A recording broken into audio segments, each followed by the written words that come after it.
Hello दोस्तों, नमस्कार। मैं कुशल कुमार आपके अपने चैनल पर स्वागत करता हूं। दोस्तों, इस वीडियो में हम बात करने वाले हैं चैप्टर नंबर 3 के। दोस्तों, चैप्टर नंबर 3 में आज बात करेंगे वित्तीय योजनाएं और उनके जो वित्तीय स्रोत हैं पंचायतों के, और उनकी योजनाओं में बात करने वाले हैं, और पार्ट थर्ड फोर्थ की। दोस्तों, पार्ट 4 की बात करेंगे। दोस्तों, इसमें अपन बात कर चुके हैं 75 क्वेश्चन तक। आज बात करेंगे 76 क्वेश्चन में। दोस्तों, आज का पहला क्वेश्चन है कि भारतीय संविधान के किस अनुच्छेद में कहा गया है कि अनुच्छेद 243 आई के तहत राज्य वित्त आयोग नगर नगर पालिकाओं की वित्तीय स्थिति की समीक्षा करेगा। तो दोस्तों, बात करते हैं कि पंचायतों के बारे में जो वित्तीय आयोग की बात की गई है वो 243 आई में बात करी गई है। अगर बात करें कि नगर पंचायतों के लिए बात जो करी गई वित्त आयोग की, वो 243 बाई में बात करी गई है। 243 बाई में बात करी गई है। दोस्तों, अगला क्वेश्चन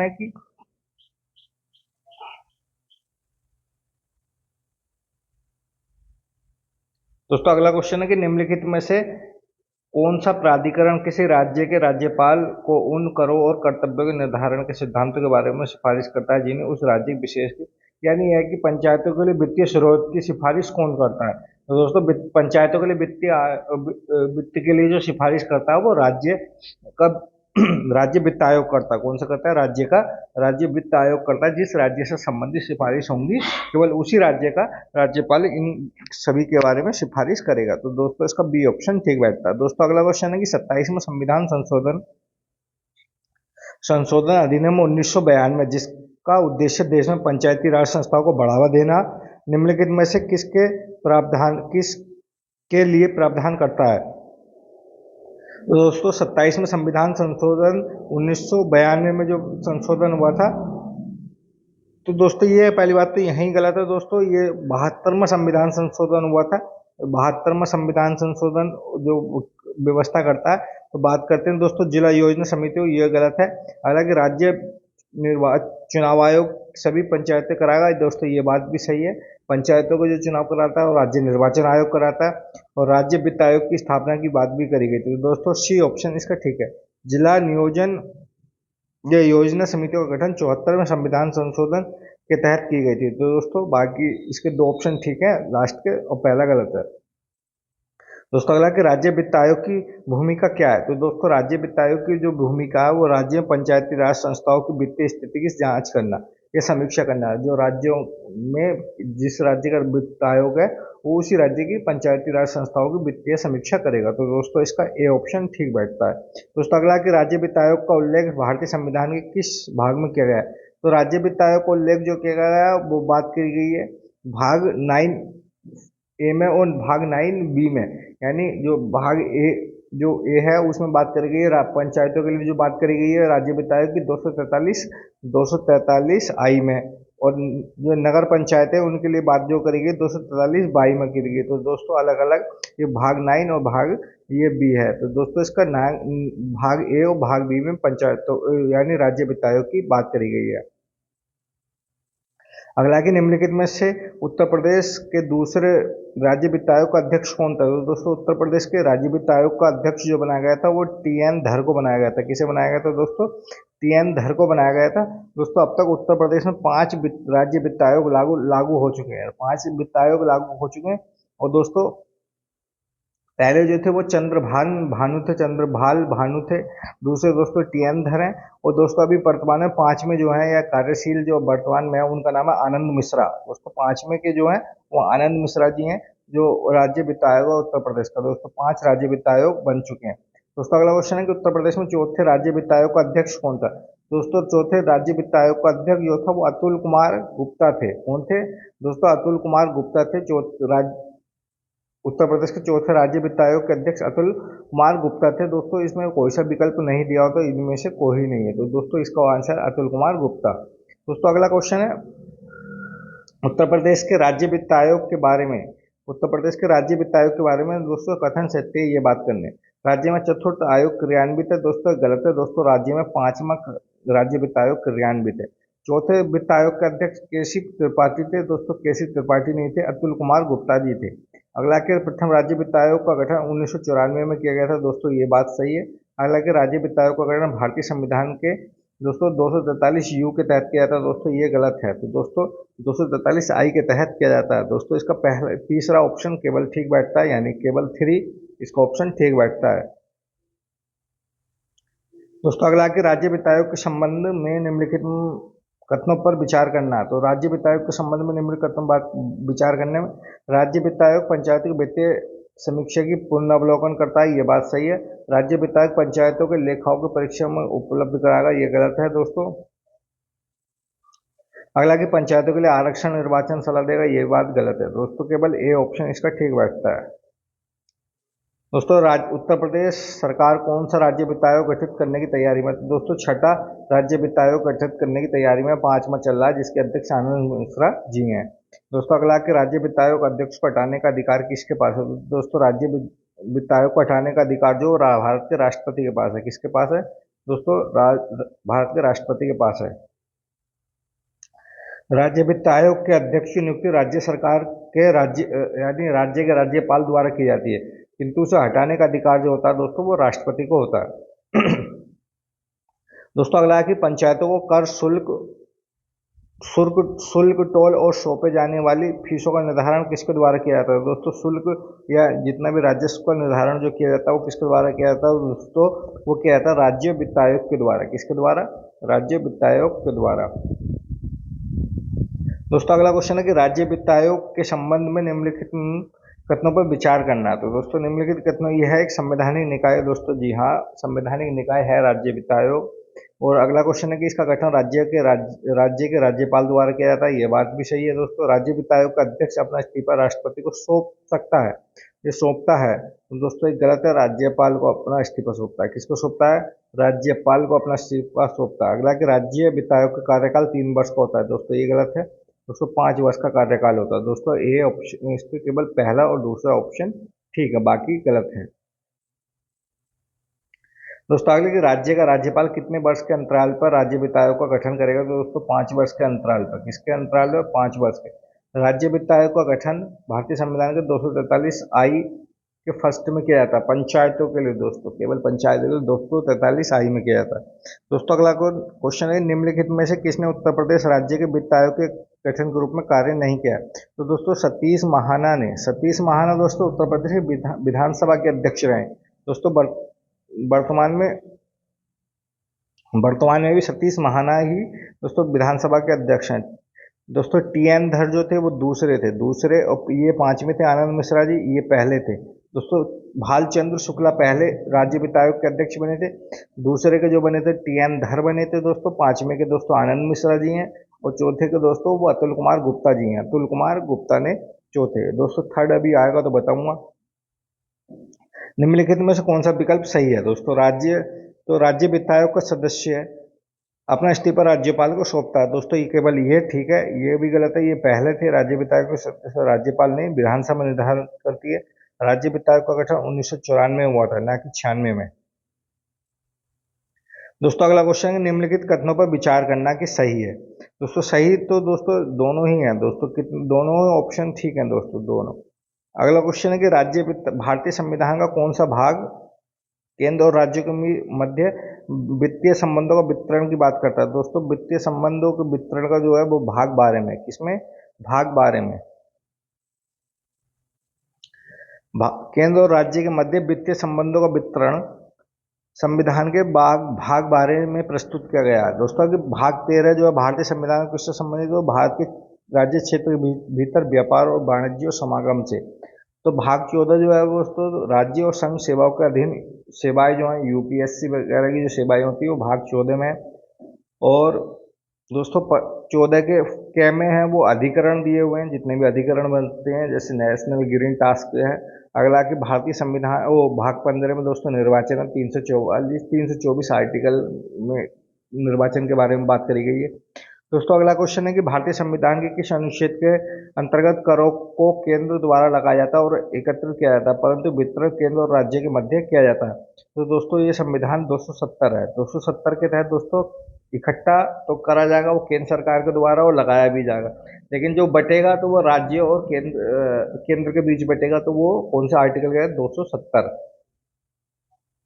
दोस्तों अगला क्वेश्चन है कि संघ द्वारा उद्गीत किए जाने वाले किंतु राज्य द्वारा संग्रहित और विनियोजित किए जाने वाले शुल्क का उपबंध भारतीय संविधान के अनुच्छेद में किया गया। तो दोस्तों 268 में किया गया, यानी ऐसे कर जो लगाए तो केंद्र सरकार द्वारा जाते हैं, लेकिन एकत्रित जो किए जाते हैं वो राज्य सरकार द्वारा किए जाते हैं। वो तो कौन से संविधान के तहत है?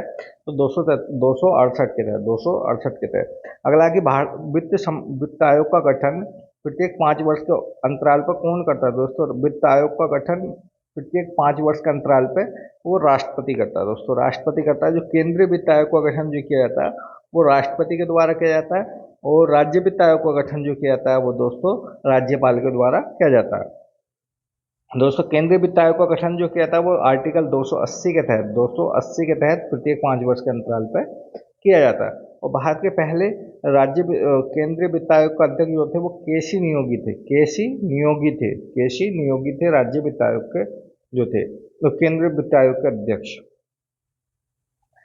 केंद्र और राज्यों के मध्य वित्त का विभाजन किसकी संस्तुतियों पर किया जाता है? दोस्तों ये संस्तुतियों पर किया जाता है वित्त आयोग की। दोस्तों वित्त आयोग 280 के तहत भारतीय संविधान में बात करी गई केंद्रीय वित्त आयोग की।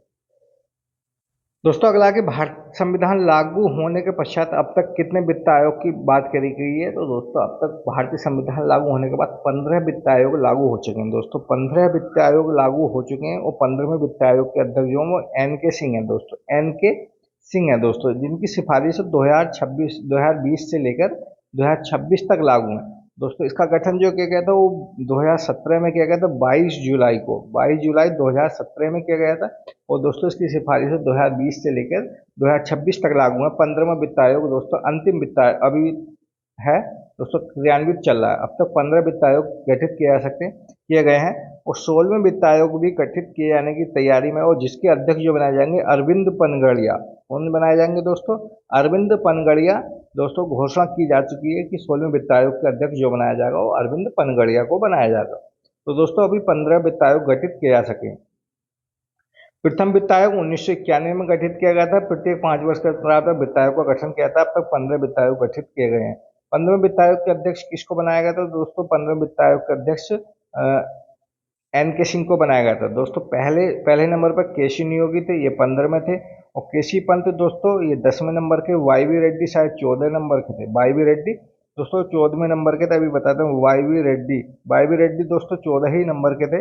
YV रेड्डी 14 नंबर के। केसी पंत 10 नंबर के, ये पहले के, और ये 15वें के। दोस्तों अभी सभी की डिटेल दिए नीचे भी बताएंगे कि वित्त आयोग द्वारा की गई प्रत्येक सिफारिश को कौन संसद के समक्ष रखता है? दोस्तों वित्त आयोग द्वारा जो सिफारिश की जाती है उनको राष्ट्रपति द्वारा ही संसद के समक्ष रखा जाता है। राष्ट्रपति ही वित्त आयोग समक्ष रखता है। अगला कि वित्त आयोग में एक अध्यक्ष के अतिरिक्त कितने यानी 4 सदस्य और होते हैं? यानी टोटल वित्त आयोग में 5 सदस्य होते हैं। एक होता है वित्त आयोग का अध्यक्ष, इसके अलावा 4 दोस्तों अन्य सदस्य भी दिए जाते हैं। दोस्तों 4 अन्य सदस्य भी दिए जाते हैं।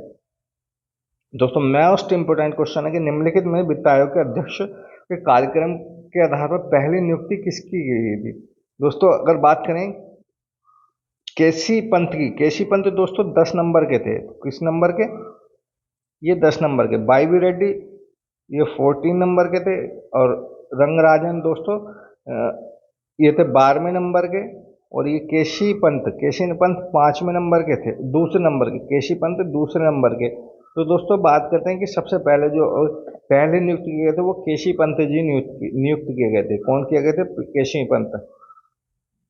दोस्तों एक बार इनका कालक्रम देख लेते हैं। पहले जो वित्त आयोग के अध्यक्ष जो थे वो केसी नियोगी थे, दूसरे के पंत थे, के संथानम थे। दोस्तों के संथानम थे दूसरे के, पहले के थे केसी नियोगी। इंपोर्टेंट देख लें 10वें नंबर के दोस्तों अपने बनाए गए थे। पहले देखते हैं दोस्तों 8वें नंबर के YV चौहान। दोस्तों YV चौहान बनाए गए थे 8वें नंबर पर, और 10वें नंबर पर केसी पंत बनाए गए थे। 10वें नंबर पर केसी पंत बनाए गए थे। 12वें नंबर पर श्री रंगराजन, और 11वें नंबर पर 12वें नंबर पर श्रीरंगराजन, 13वें नंबर पर विजय केलकर, 14वें नंबर पर YV रेड्डी बनाए गए थे, और दोस्तों KN सिंह बनाए गए थे 15 पे। 12 से लेकर दोस्तों आगे तक के सभी मैथ महत्वपूर्ण है, 10वें नंबर का केशी पंत महत्वपूर्ण है, 8वें नंबर का वायुवीर चौहान महत्वपूर्ण है, दूसरे नंबर का के संथानम महत्वपूर्ण है और पहले नंबर का दोस्तों केसी नियोगी महत्वपूर्ण है। दोस्तों ये सभी इनका क्रम याद रखना दोस्तों, आपको सबको क्रम याद रखना हुआ।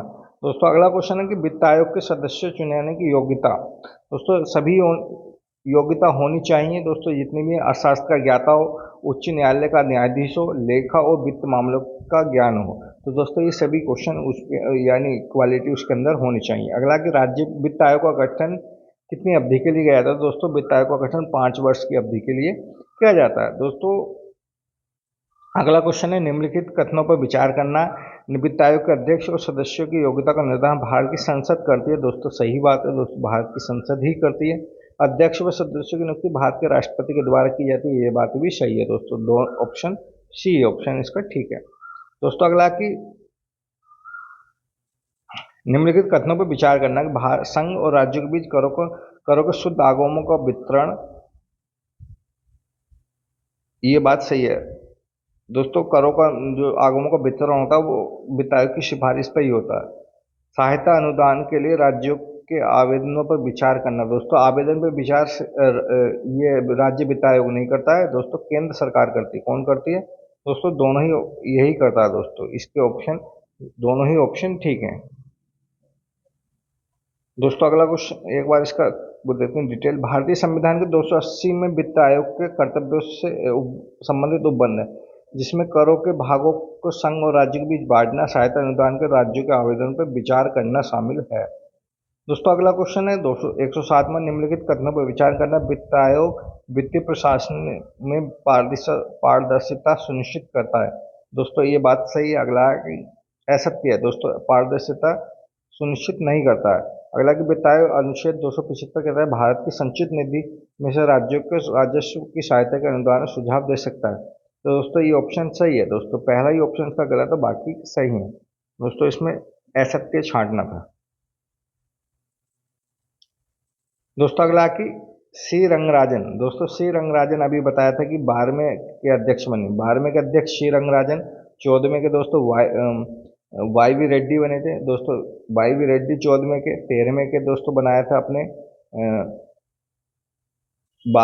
13वें के जो बनाया था वो बनाया था विजय केलकर को दोस्तों। 13वें के विजय केलकर और देश में दोस्तों 12वें के सी रंगराजन, 14वें के वाई वी रेड्डी, ये केसी पंत दोस्तों, ये केसी पंत, ये विजय केलकर दोस्तों सी रंगराजन 12वें के अध्यक्ष बने थे। 12वें के अध्यक्ष बने थे सी रंगराजन। इनका वाई वी रेड्डी था, इनको विजय केलकर 13वें के और 10वें के केसी पंत। अगला कि प्रथम वित्त आयोग का अध्यक्ष कौन था। तो प्रथम वित्त आयोग का अध्यक्ष 1951 में बनाए गए थे केसी नियोगी। केसी नियोगी ये दूसरे के बनाए गए थे, केसी 10 के, और ये राजमन्नर शायद पी राजमन्नर बनाए गए थे चौथे के। पी राजमन्नर बनाए गए थे चौथे के। अगला कि वित्त आयोग है एक संवैधानिक संस्था। संवैधानिक संस्था है दोस्तों। अंतिम क्वेश्चन आज का कि किस वित्त आयोग ने राज्यों की हिस्सेदारी को 32% से बढ़ाकर 42% करने की अनुशंसा की थी। तो दोस्तों 14वें वित्त आयोग ने की थी। किसने की थी? 14वें वित्त आयोग ने, यानी वाई वी रेड्डी ने। किसने? वाई वी रेड्डी ने दोस्तों 32 से बढ़ाकर 42% करने की घोषणा की थी। दोस्तों अगले पार्ट में बात करेंगे 112 से। दोस्तों वीडियो अच्छी लगी तो वीडियो जरूर लाइक करना, वीडियो को जरूर शेयर करना और चैनल को सब्सक्राइब करना। धन्यवाद दोस्तों।